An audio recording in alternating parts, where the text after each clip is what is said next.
John McCormick, and welcome to another Energetics Leadership video. Hope you're getting some value from these. I'm here with Stacy once again, and you want to ask me a question so we can start a conversation, correct? Correct. I wanted to ask you what you thought makes great customer service. Great topic, right? What Yeah. makes great customer service? Probably been beaten to death by a million people, right? Yeah. You can buy all kinds of things that'll help you with that, take all kinds of courses. That's a biggie. Well, I don't know if there's one set magic formula that, 4 easy steps and you got great customer service, but we could certainly share our experience on the matter. Yes? Yes.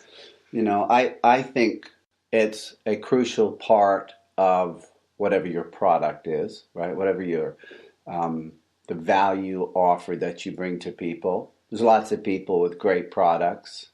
I kind of like to answer the question, why should I buy from you? Right.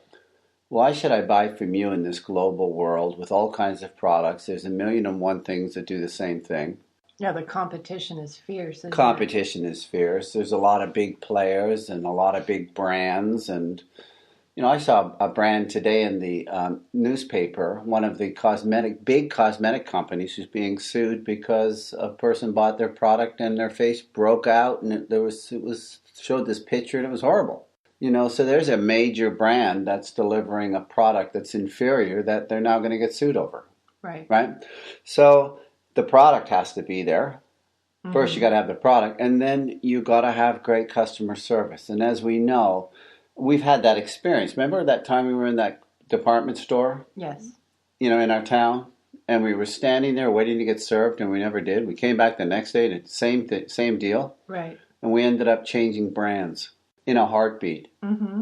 That's how fast it happens. Now, those people don't know that they now lost you as a potential customer. Didn't even get the chance, and they don't even know it. And I think that happens a lot. The customer you could have had. Right. Or briefly had, and they jumped brands. Yeah. That's right. And that happens all the time, too. It's the kind of the customer you didn't have. So why should I buy from you? I think that's a great question that you need to answer. Why should I buy from you? And I know from my own experience that having a personal relationship with somebody that is a client of yours makes a huge difference.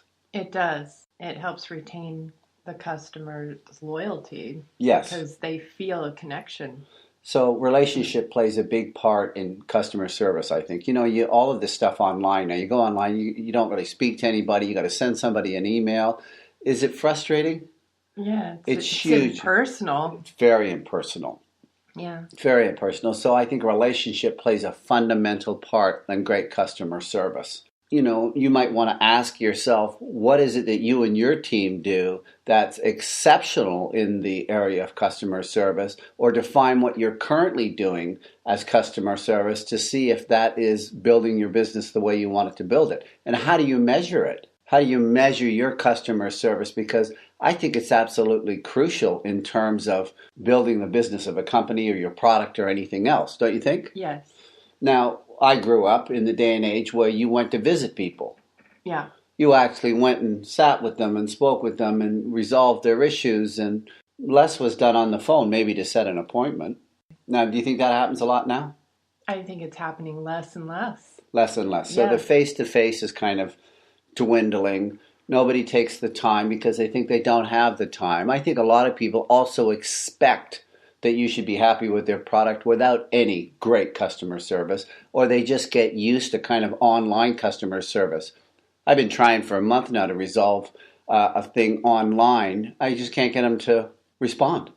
I think that they don't really think much about customer loyalty as much as volume. They look at volume and they think, well, if we can get, 100,000 customers, that'll make up for what we lack in customer service and customer loyalty.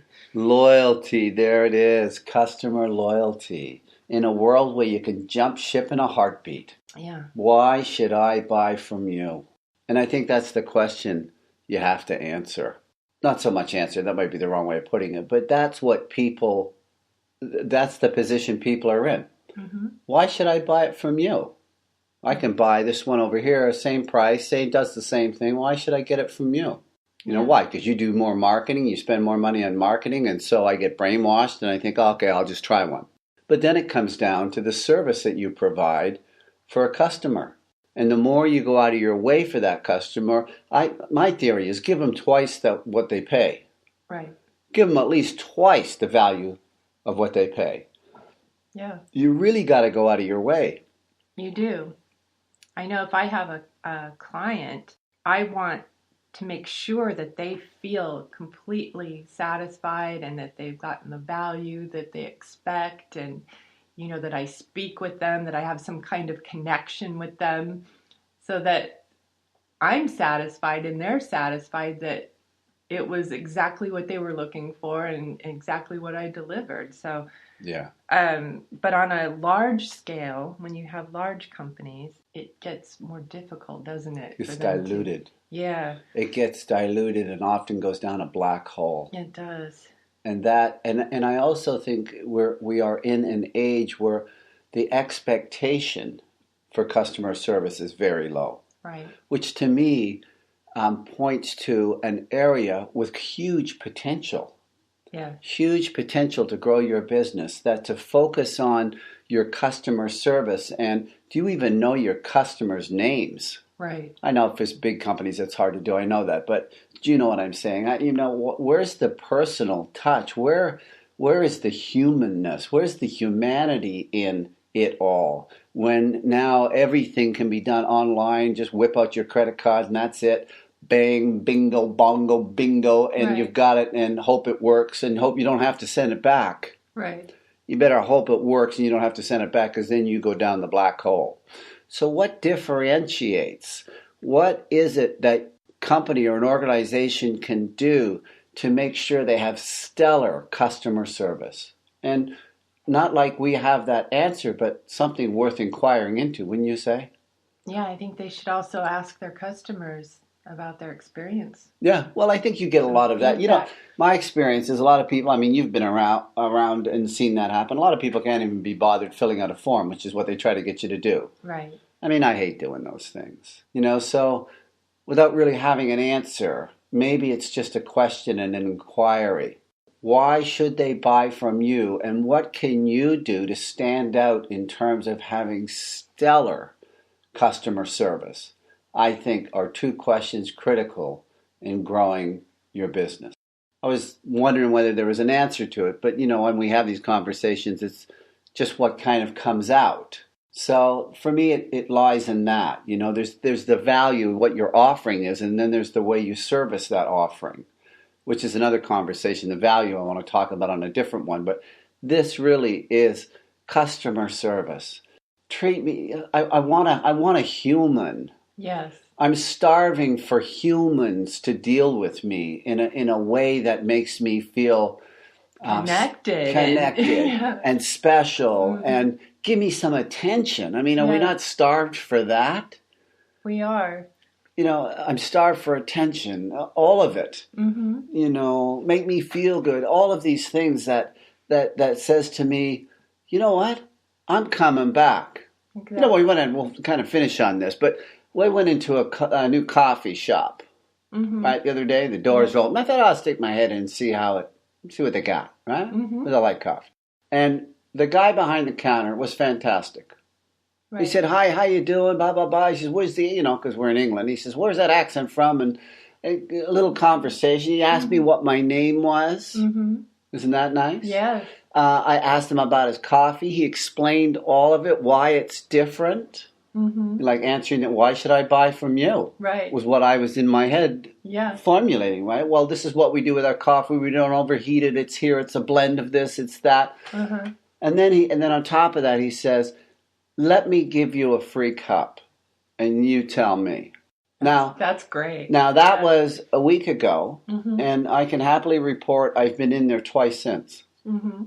In fact, the second time I went back, he called me by my name, and I said to him, "You now have a customer," right? Mm-hmm. That's going out of your way. That's making it personal. That's true. It is. Finding out a little something about me. Right.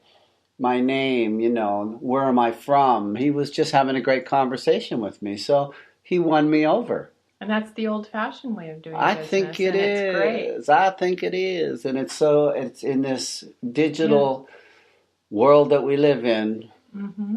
I know it's difficult. I know everybody's all over the world. I know all this, but I want you to pay attention to me. Right. Take a moment to shake someone's hand, to look them in the eye, to say hello, to, Go out of your way to make me, happy. And then you got a customer for life. Because, with what's going on, I drop brands in a heartbeat because of the way it is these days. I'm sure if it's happening with me, it's happening with others. So that's it. I hope that's of some value, guys, and we shall see you on the next one.